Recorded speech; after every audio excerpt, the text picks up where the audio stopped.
Jets, Jets, Jets, Jets. Pats, Pats, Pats, Pats. Jeff, Jeff. Sure, sure, four-letter chants are cute and all that. But the New York Jets came into existence as the New York Titans, an AFL expansion team, back in 1962. The Titans wanted to bring AFL football to New York and try to compete against the New York Giants for New York football fanship and fandom. So anyway, the Jets became became the Jets when Sonny Werblin bought the team and wanted to give them a clever nickname, so they were called the Jets. And in 1965, they picked up a very famous quarterback by the name of Joe Willie Namath, who gave Bama a few national championships. Joe Willie Namath was the glue that helped the Jets together. His passing game was amazing, especially in 1965 when he threw for more than 4,000 yards. That's amazing. The New York Jets took flight. They had a few decent teams. Like I said in the Oakland Raiders, what if? The Jets were involved in the Heidi Bowl and the AFL Championship game, both within months of each other in 1968-69. The Jets got to Super Bowl III when they took on the Baltimore Colts, who were supposed to make mincemeat out of them, with a 13-1 record, easily winning the NFL title and being favored by 18 points.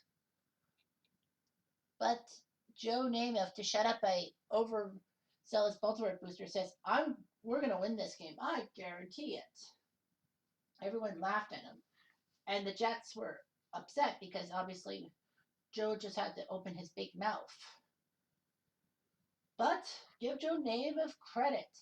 He led the Jets to a big 16-7 victory over the Baltimore Colts to win Super Bowl III and give the AFL some credibility.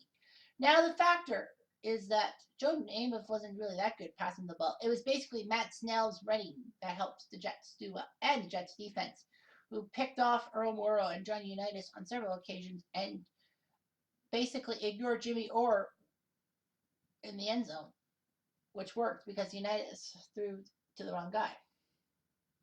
The New York Jets in the 70s were not really that good at all that. Not really a lot to talk about. They had a few playoff appearances in the early 80s, but nothing much. Until they got Mark Gastineau. With him and Joe Klecko, they were the sack exchange, and they changed the Jets forever. One massive game that people forget about was in 1986 when the Jets took on the Miami Dolphins at home. Don Shula and Dan Marino were coming to the Meadowlands to face the Jets. But Ken O'Brien, who was sadly booed when his selection was made in 1983 by the Jets, who wanted Dan Marino. But of course, the Jets went for Ken O'Brien from Cal. He and Wesley Walker had a great game. Walker with two incredible touchdown catches, one in the final seconds to get the game to overtime against Miami, and one to win the game in overtime for the Jets. Jets won the game 51-45 in overtime. That actually lifted the Jets to a divisional round playoff game against the Cleveland Browns, and they were winning 20-10 with about 5 minutes left. Oh boy, the Jets are going to the AFC title game. One problem though, Mark Gastineau's over-exuberance by roughing the passer cost him 15 yards, and a few dumb Jets penalties later, the Browns tied it. Not to say that the Jets could have done something about it. The Jets went to double overtime.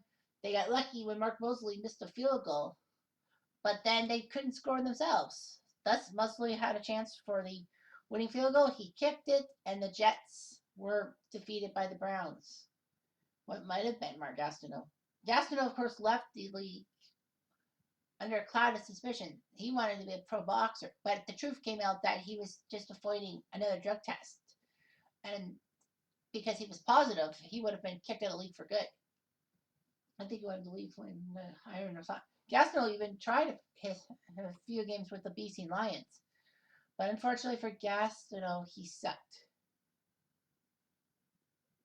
So yeah. Anyway, Gastineau was only known for being around Bridget Nielsen,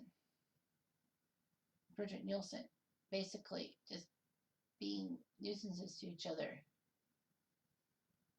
So anyway, the Jets struggled in the early 90s. In 1994, they actually had a good chance to win the division. They were looking good. They were 7-5. They were in first place. They were taking on the Dolphins for first place in the division. But Dan Marino fake spiked the Jets out of first place. From that game onwards, the Jets had won an improbable 4 games out of 40. So, including the fake spike, the Jets went on to win 4 of their next 39 games. 4 out of 40. That would be a 100 winning percentage. In a 16-game season, they would probably win like one. If they were 1-15, they were worse than 10%. If they were 2-14, they would have been above it. But anyway, the Jets just had nothing in it. They had a season they were 1-15 after enticing Neil O'Donnell to go to the Jets. O'Donnell got hurt on the sidelines, and that was it. However, the Jets got lucky when Bill Parcells decided to move from New England to the Jets and coach them.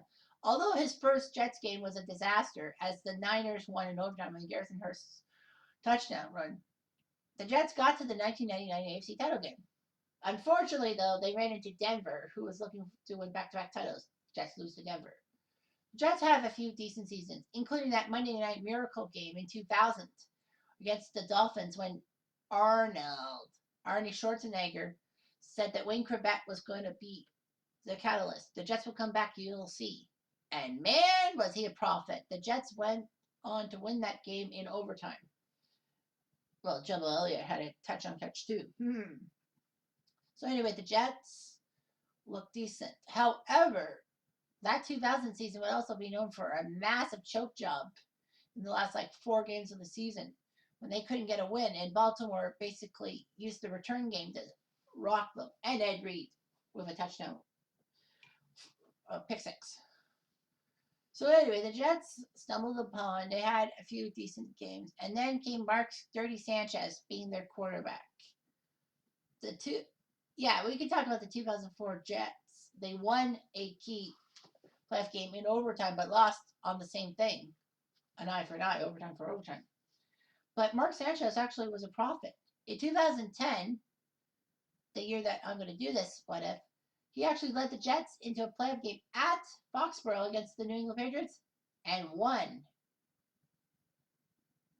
So the Jets actually then took on the Pittsburgh Steelers for the right to go to the Super Bowl and lost.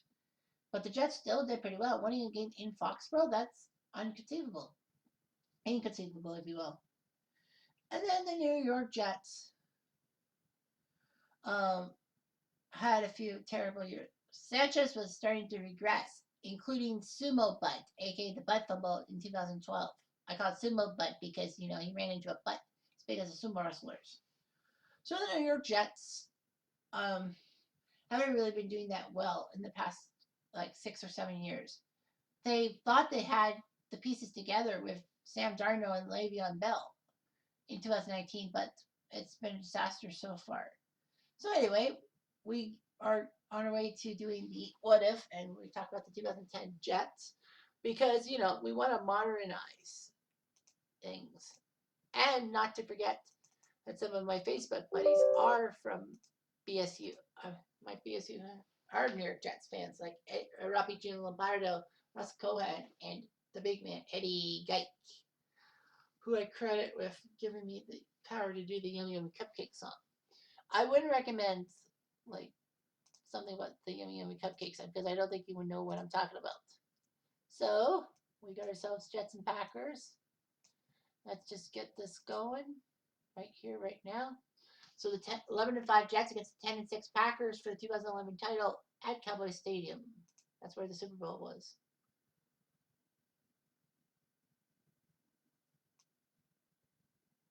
Sorry about that. I was trying to do something else. Well, the Super Bowl goes to the Rat Pack, so the Jets don't get their happy ever after. Sorry about that. It was close, though, 20-14. Green Bay had a few field goals, and then Dustin Keller got a touchdown pass from Mark Sanchez.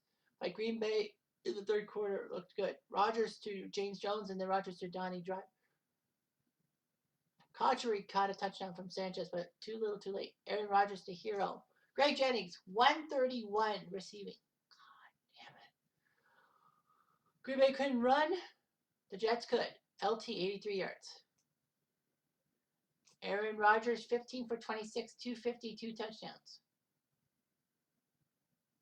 Mark Sanchez, 15 for 29, 183, 2 and 2. Tyrone Williams with 2 picks.